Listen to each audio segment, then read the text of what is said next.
साथियों,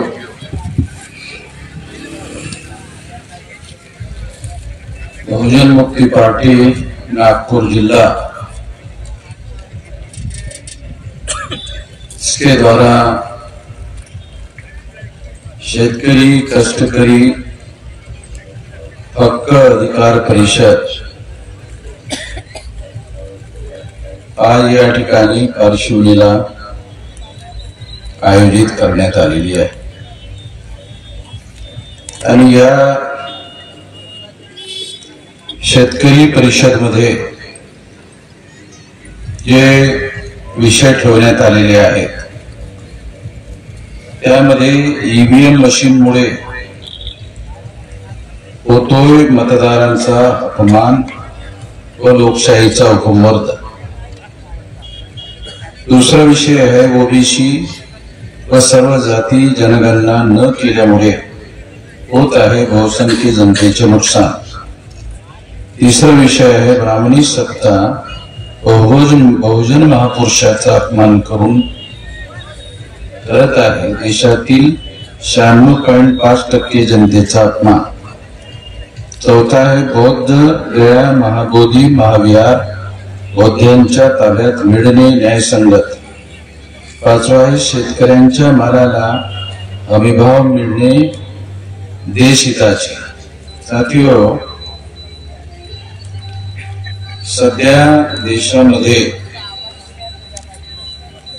मूळ निवासी बहुजन समाजाचे सामाजिक आर्थिक धार्मिक राजकीय असे जे अनेक प्रश्न आहेत ते प्रश्न का निर्माण होत आहेत?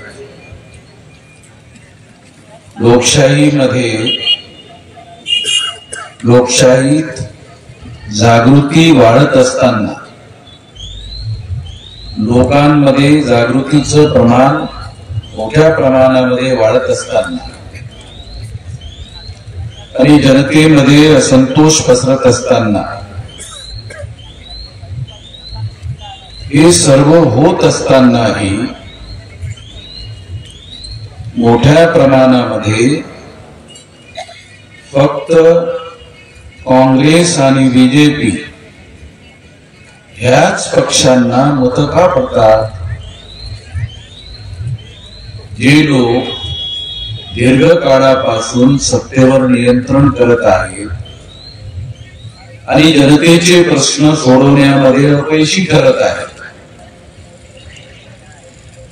तरीही त्यांनाच मत का पडतात असा एक कायम लोकांच्या मनामध्ये प्रश्न असतो आणि त्या प्रश्नाचं उत्तर असं आहे की ईव्हीएम मशीन मुळे लोकांच्या मताची चोरी केली जात आहे। या बाबतीमध्ये देशभर लोकांच्या मनामध्ये असंतोष आहे। हा प्रश्न सुप्रीम कोर्टामध्ये सुद्धा गेला होता आणि सुप्रीम कोर्टामध्ये गेल्यानंतर 8 ऑक्टोबर 2013 ला सुप्रीम कोर्टाने याबद्दल निर्णय दिला की ईव्हीएम मशीनच्या मुळे फ्री फेअर आणि ट्रान्सपरंट निवडणुका होऊ शकत नाही। फ्री म्हणजे भ्रष्टाचार मुक्त निवडणुका होऊ शकत नाहीत, फेअर म्हणजे निष्पक्ष होऊ शकत नाहीत, ट्रान्सपरंट म्हणजे पारदर्शी होऊ शकत नाहीत। जेव्हा सुरुवातीला ईव्हीएम मशीन देशामध्ये लागू करण्यात आली तेव्हा ईव्हीएम मशीन लागू केल्यानंतर लोकांना बटन दाबल्यानंतर या निशाणीवर लोकांनी बटन दाबलं असेल ते बटन त्यांना दिसलं पाहिजे. ज्या पक्षाला त्यांनी मतदान दिलेलं आहे, ज्या कॅन्डिडेटला त्यांनी मतदान दिलेलं आहे, ते मतदाराला दिसलं पाहिजे होतं. एवढी साधी अपेक्षा पारदर्शी सिद्धांतामध्ये सामील आहे. पारदर्शी म्हणजे काय? निवडणूक आयोगालाही ते समजलं पाहिजे आणि मतदारालाही समजलं पाहिजे आणि जे पक्ष पार्टी म्हणून निवडणुकीमध्ये सहभागी होतात त्यांना सुद्धा ते समजलं पाहिजे. परंतु सुरुवातीला जेव्हा ईव्हीएम मशीन आणण्यात आली आणि त्यावेळेस जेव्हा बटन दाबण्यात येत होतं तेव्हा ते डोळ्यांनी दिसत नव्हतं. तेव्हा हा पारदर्शितेचा जो सिद्धांत आहे, ट्रान्सपरन्सी इंग्रजीमध्ये सुप्रीम कोर्टाने जरा ट्रान्सपरन्सी म्हटलेलं आहे, तर ते दिसणं पाहिजे. पण ते मत कोणाला जात आहे ते दिसत नव्हतं आणि त्यामुळे मोठ्या प्रमाणामध्ये सुप्रीम कोर्टामध्ये केसेस गेल्या आणि सुप्रीम कोर्टामध्ये जेव्हा केसेस गेल्या, मी स्वतः सुद्धा सुप्रीम कोर्टामध्ये ही केस घेऊन गेलो होतो आणि माझ्या केसवर सुप्रीम कोर्टाने निर्णय दिला की ते मतदाराला दिसेल अशी व्यवस्था करण्याचा आदेश देण्यात आला. पण हे टेक्नॉलॉजी मध्ये अनेक गोष्टी एकाच वेळेला करता येऊ शकतात. ईव्हीएम मशीन मध्ये जेव्हा तुम्ही बटन दाबता, तुम्हाला डोळ्यानं बघण्याची व्यवस्था टेक्नॉलॉजी मध्ये करता येऊ शकते. या टेक्नॉलॉजी मध्ये काही पण करता येऊ शकते. चंद्रावर टेक्नॉलॉजीमध्ये माणूस जातो. आता बरेच दिवस पर्यंत एक बाई त्या ठिकाणी राहिली आणि ती पृथ्वीवर अपघात झाली, ती टेक्नॉलॉजीमुळे. तेव्हा टेक्नॉलॉजीमुळे काही शक्य आहे. जर टेक्नॉलॉजीमध्ये तुम्ही ज्यांना मतदान करता ते जर तुम्हाला डोळ्यानं दिसते, हे टेक्नॉलॉजी मध्ये करता येऊ शकते, तर ते मत जे तुम्हाला डोळ्यानं दिसते ते मशीनच्या आतमध्ये गेल्यानंतर दुसऱ्या व्यक्तीच्या नावावर जमा केले जाऊ शकते. ते डोळ्यानं दिसत सुद्धा नाही, दिसू शकत नाही, न दिसण्याची व्यवस्था केली जाऊ शकते. टेक्नॉलॉजी म्हणजे तुम्ही बटन दाबल्यानंतर ज्यांना तुम्ही मतदान दिलं ते डोळ्यानं दिसेल, पण मशीन मध्ये जमा झाल्यानंतर ते दुसऱ्याच व्यक्तीच्या नावावर जमा करण्यात येऊ शकते, कारण टेक्नॉलॉजीमुळे असं शक्य आहे.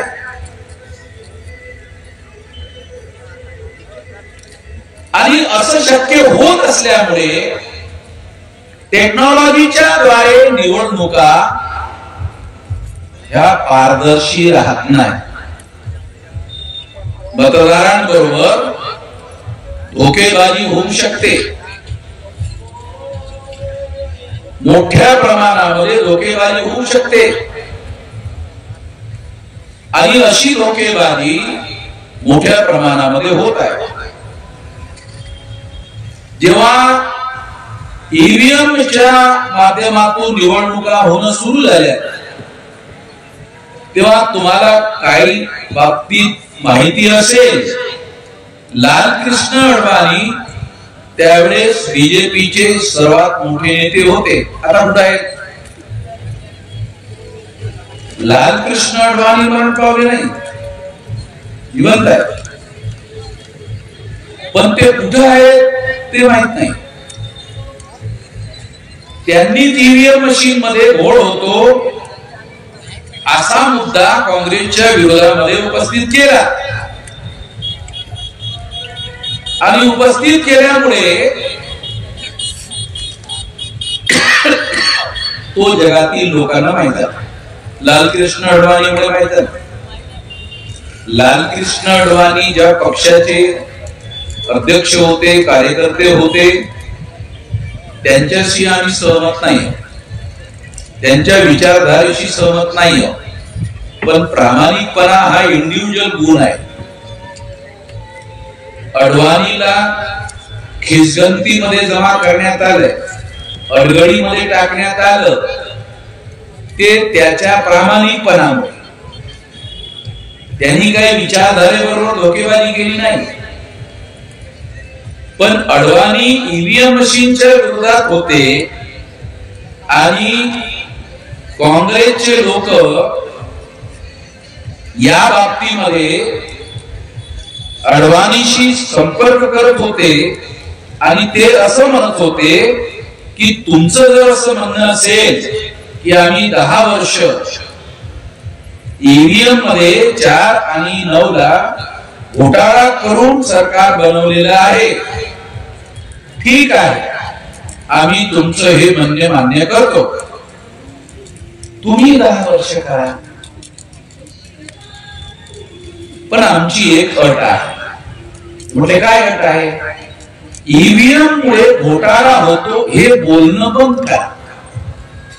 अडवाणी म्हटले नाही, हे तुमची अट व्हायला मंजूर नाही.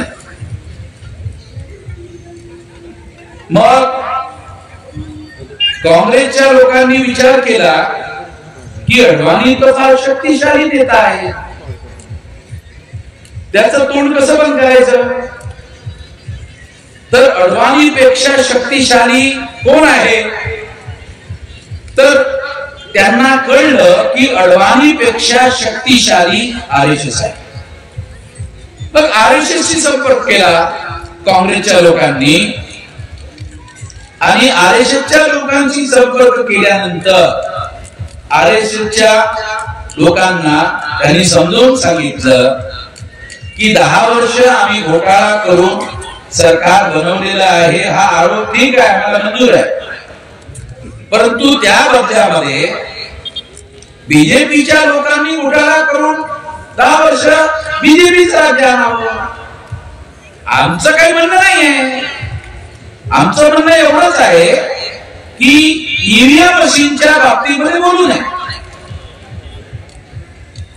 अडवाणी ही गोष्ट मान्य करायला तयार नव्हते, म्हणून आरएसएसच्या लोकांनी म्हटलं ठीक आहे, अडवाणी मान्य करत नाही ना, नाही, मग आम्ही मान्य करतो. कारण आरएसएस देशभक्त लोकांचं संघटन आणि देशभक्त लोकांचं संघटन असा घोटाळा करणार नाही तर मग कोण करेल? देशभक्त लोकांनी केला पाहिजे, कारण देशभक्त लोकांनी घोटाळा केला तर लोकांना माहित होणार नाही. लोकांना आमच्यावर विश्वास असल्यामुळे लोकांचा विश्वास त्याच्यावर बसेल. म्हणून मग आरएसएसच्या लोकांनी ही गोष्ट मान्य केली की आम्ही ईव्हीएम मशीनच्या माध्यमातून 10 वर्ष बीजेपीचं सरकार आणलं जाईल. आणि तुम्हाला आश्चर्य वाटेल, 2014 ला कधीही बीजेपीला पूर्ण बहुमत मिळालं नाही, परंतु पहिल्यांदा मिळालं.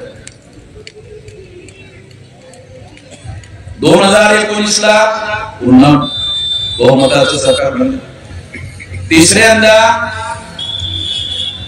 272 जागाच्या ऐवजी 240 जागा निवडून आल्या आणि नितीश कुमार आणि दुसऱ्या पक्षाचं नायडूचं मदत घेऊन तिसऱ्यांदा बीजेपीने सरकार बनवलं. तेव्हा ईव्हीएमच्या माध्यमातून अशी योजना बनवण्यात आलेली आहे की या देशामध्ये फक्त 3.5% लोकांचं राज्य असायला पाहिजे. 3.5% कोण आहे? ब्राह्मण. ब्राह्मणांनी 1885 ला राष्ट्रीय काँग्रेस नावाचा पक्ष बांधला आणि त्या माध्यमातून बरेच वर्षपर्यंत काँग्रेसनी सत्तेवर नियंत्रण केलं. त्यानंतर 1925 ला RSS ची स्थापना झाली आणि RSS नी 1952 ला जनसंघ नावाचा पक्ष तयार केला. हा जनसंघच नंतरच्या कालावधीमध्ये अटल बिहारी वाजपेयी यांनी भारतीय जनता पक्ष म्हणून उदयाला आणला. जेव्हा जनता पक्षाचं सरकार होतं आणि त्यामध्ये मधुलिमेच्या माध्यमातून विवाद निर्माण करण्यात आला, मग अटल बिहारी आणि अडवाणी त्या सरकारमधून बाहेर पडले, जनता पार्टीच्या सरकारमधून बाहेर पडले आणि भारतीय जनता पक्ष निर्माण केला आणि त्या माध्यमातून मग त्यांनी आपलं सरकार निर्माण करण्यासाठी हालचाली सुरू केल्या आणि त्यांना पूर्ण बहुमत कधी मिळवता आलं नाही. परंतु ईव्हीएमच्या मुद्द्यावर जेव्हा गुप्त समझोते करण्यात आले तेव्हा 2014 ला आणि 2019 ला ईव्हीएम मशीनच्या माध्यमातून घोटाळ्याने पूर्ण बहुमत बीजेपीला मिळवण्यात आलं, यश मिळालं. तेव्हा ईव्हीएम मशीनचा 3.5% असणाऱ्यांचा पक्ष काँग्रेस आणि 3.5% असणाऱ्यांचा पक्ष बीजेपी आलटून पालटून ईव्हीएम मुळे काँग्रेस गेली की बीजेपी येते आणि बीजेपी गेली की काँग्रेस येते. हे ठरलेलं आहे. मतदार लोकांना निवडून आणतात म्हणून नाही, ईव्हीएम मशीन निवडून आणते म्हणून. अशा प्रकारचा प्रयत्न होत असल्यामुळे देशामधील लोकशाहीची हत्या करण्यात आलेली आहे असं आपल्याला म्हणता येऊ शकते. आणि यामुळे ईव्हीएम मुळे मग तुमचे ओबीसीच्या जाती आधारित मोजणीचे प्रश्न असू द्या किंवा लोकांच्या रोजगाराचा प्रश्न असू द्या किंवा जाती आधारित जनगणनेचा मुद्दा असू द्या, शेतकऱ्यांचे प्रश्न असू द्या, कुठल्याच प्रकारचे प्रश्न सोडवण्याची त्यांना आवश्यकता वाटत नाही. कारण त्यांना काय वाटते, पूर्वी या लोकांच्या मतावर त्यांच्या समर्थनावर आम्ही आमचं सरकार बनवत होतो, परंतु आता ईव्हीएम मशीनच्या माध्यमातून आम्ही सरकार बनवत असल्यामुळे ईव्हीएम मशीनला खुश करणं आवश्यक आहे. लोकांना खुश करण्याची आवश्यकता नाहीये. जे आम्हाला मतदान देतात त्यांना खुश करण्याची आवश्यकता नाही आहे, ईव्हीएम मशीनला खुश करण्याची आवश्यकता आहे. आणि ईव्हीएम मशीनला खुश करणे म्हणजे काय, तर जे गुप्त समझोता बीजेपी आणि काँग्रेसमध्ये आणि बीजेपी मध्ये आहे त्यांना खुश करणे म्हणजे खुश करण्याचा भाग. आणि यामधून हा सर्व प्रकार होत आहे. आणि यामधून जर हा सर्व प्रकार होत असेल तर निश्चितपणे मतदानाच्या माध्यमातून लोकांना निवडून आणून सरकार बनवलं जाते असा जो काही समज लोकांचा होता तो ईव्हीएम मशीनने दूर केलेला आहे. म्हणजे आता ईव्हीएम मशीन मुळे सरकार बनवलं जाते, लोकांच्या मतामुळे सरकार बनत नाही. आणि लोकांच्या मतामुळे सरकार बनत नसल्यामुळे लोकांचे प्रश्न सोडवण्याची आवश्यकता नाही.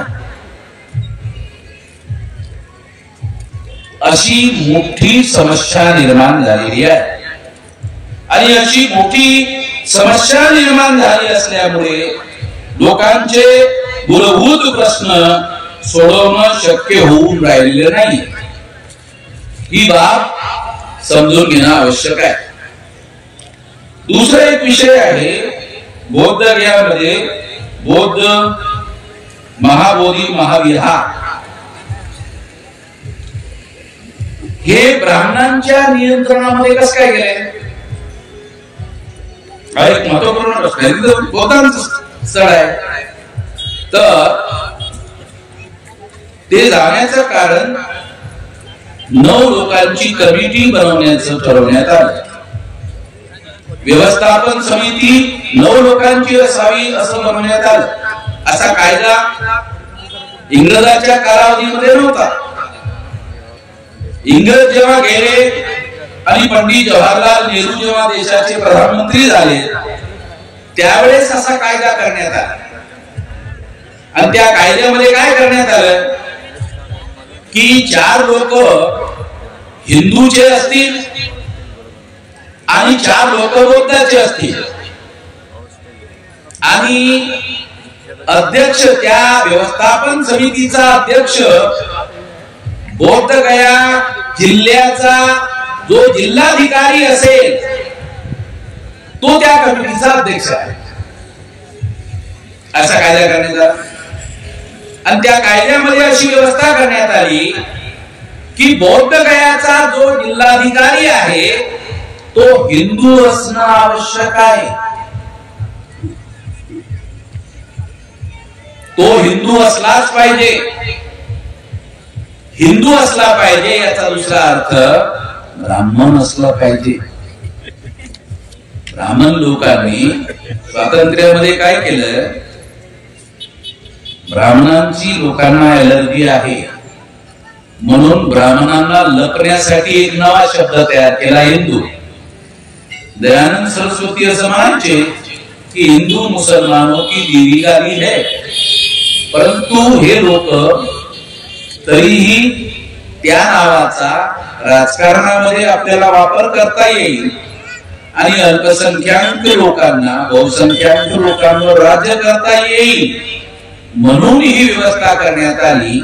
तर 4 प्रतिनिधी यांचे, 4 प्रतिनिधी हिंदूंचे म्हणजे ब्राह्मणांचे झाले 8 लोक. मग त्या जिल्ह्याचा जो जिल्हाधिकारी आहे, केंद्र सरकार ब्राह्मण त्या ठिकाणी नियुक्त करेल जिल्हाधिकारी आणि तो जिल्हाधिकारी त्या कमिटीचा अध्यक्ष असेल. म्हणजे याचा अर्थ असा की ती व्यवस्थापन समिती ब्राह्मणांच्या नियंत्रणामध्ये देण्यात आलेली आहे. ते मुख्य मंदिर जे आहे बौद्धांचा, परंतु त्यावर अशा पद्धतीचं नियंत्रण करण्यात आलेलं आहे. आणि हे जर हाणून पाडायचं असेल, हाणून पाडावं लागेल. मग हाणून पाडावं लागेल तर देशव्यापी आंदोलन व्हायला पाहिजे. बौद्धांची संख्या किती आहे? देशव्यापी आंदोलन होण्यासाठी बौद्धांची संख्या 0.71%, म्हणजे 0.5% सुद्धा देशाच्या लोकसंख्येमध्ये बौद्धांची संख्या नाही. मग 0.5% लोकांच्या आंदोलनामुळे ते होणं शक्य आहे का? नाही. मग काय मार्ग आहे? जोपर्यंत बहुजन लोक ब्राह्मणांच्या नियंत्रणामधून हे मुक्त होणार नाही असं बहुजनांना वाटत नाही तोपर्यंत हे होऊ शकत नाही. म्हणून बौद्धांचा हा मुद्दा सर्व बहुजनांना कळला पाहिजे. कारण बुद्धाचा जो धर्म आहे तो काही अल्पसंख्याक लोकांचा धर्म नाही. बुद्ध असं म्हणतो, चरत भिक्खवे चारिकम बहुजन हिताय बहुजन सुखाय. हा बहुजनांचा धर्म आहे. हे बुद्धाच्या प्रवचनामध्ये बुद्ध सांगतो, चरत भिक्खवे चारिकम बहुजन हिताय बहुजन सुखाय. हा बहुजनांचा धर्म आहे. परंतु बहुजनांचा धर्म असून सुद्धा बहुजनांच्या बाबतीमध्ये काहीच माहिती नाही.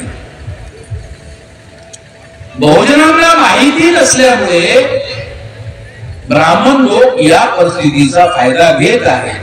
म्हणून ज्यांना हे माहिती आहे त्यांनी बहुजनांपर्यंत हे पोहोचवलं पाहिजे. हे पोहोचवण्याचं काम देशव्यापी करणं आवश्यक आहे.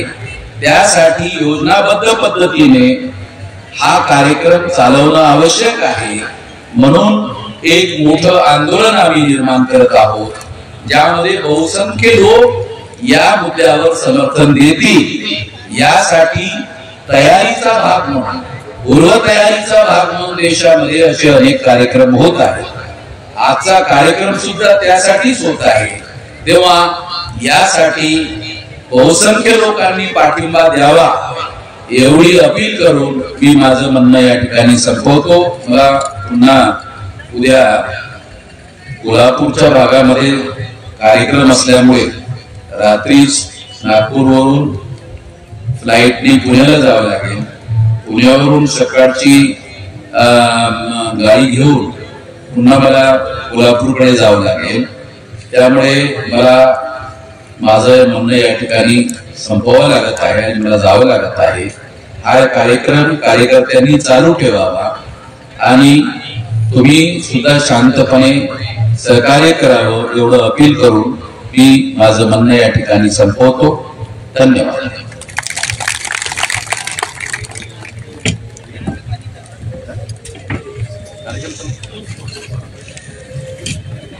मेसाम साहब संघर्ष करो, तुम्हारे साथ मेसाम साहब संघर्ष करो, हम तुम्हारे साथ हैं। संघर्ष का दूसरा नाम, वामन देशराव, संघर्ष का दूसरा नाम.